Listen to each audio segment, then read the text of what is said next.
Suicide case has emerged from Bengaluru. Real estate businessman and Confident Group CEO C.J. died by suicide yesterday while being questioned during the Income Tax Department probe into his company. Now we're learning, and this is what the sources have told Times Now, that the income tax officials had been conducting searches since a morning, and C.J. arrived in the afternoon for questioning.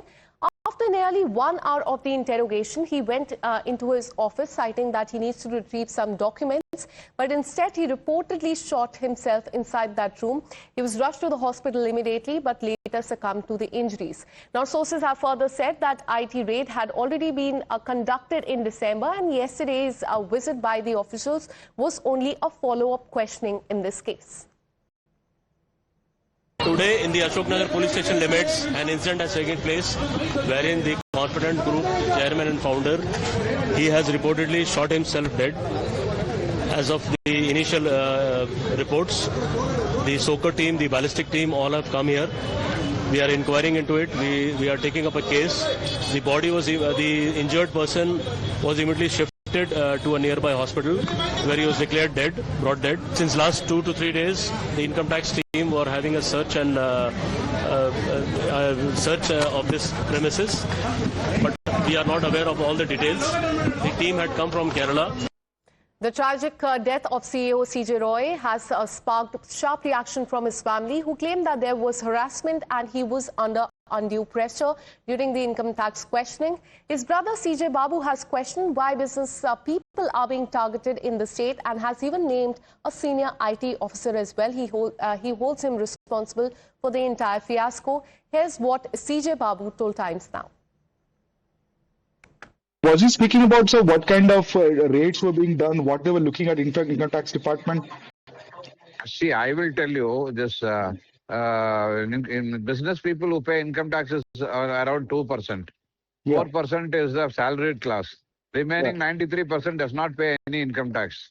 Yeah. I don't know why are they harassing the business people. Okay. This has to be looked up by the income tax department. And has he taken any particular officer's name, sir? I am telling you now, Mr. Krishna Prasad, Additional Commissioner of Income Tax from Kerala.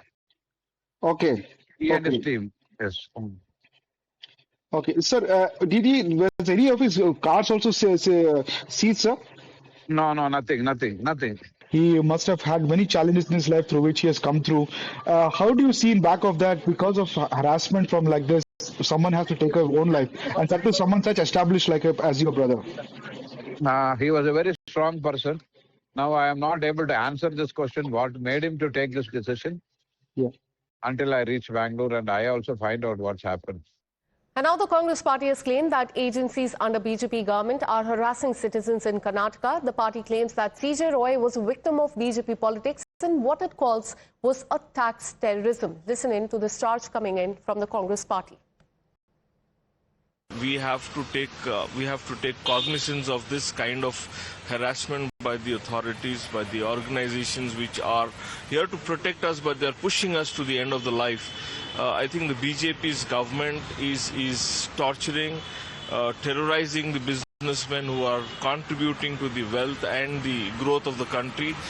They have decided that it will be the monopoly of the BJP, monopoly of the BJP cronies. And I think that's why we have sacrificed another person who is C.J. He is the victim of the BJP's politics. And for more on this, let me go across to my colleague Neha, who's been tracking all the details. Neha, good morning. Politics has started over this entire matter. Now, the Congress party is saying that this is tax terrorism. So it is very important to point out what were the charges against this businessman in question. Take us through the details and what the agencies are saying about this. Well, now we've heard from the brother of C.J. Babu, who quite clearly says that while he's uncertain of harassment, he has in fact, said that there was some kind of pressure on his brother. This is something that he communicated to him while he was still alive. He had in fact even said that, he'd requested him rather to come down to India, said he would reveal everything to him about whatever it was that was happening. Remember, of course, as of yesterday, what we do know is that there were IT searches that were underway at his Confident Group office, in fact, on Richmond Circle. following which we saw that reportedly while he was being questioned, he stepped aside to a separate room is what's being said, and he shot himself in the chest. Now, of course, what kind of pressure was he referring to? And understandably so, this is turning political, as you have Congress leaders, the Deputy Chief Minister as well, trading guns now against the IT department. They are saying that this kind of harassment against businessmen is only going to lead to them having to take their own lives. We really have to wait and see. Of course, even as the family has now reached Bengaluru for the last rites, what really led to C.J. Roy, a multimillionaire, taking such an extreme step still remains unclear.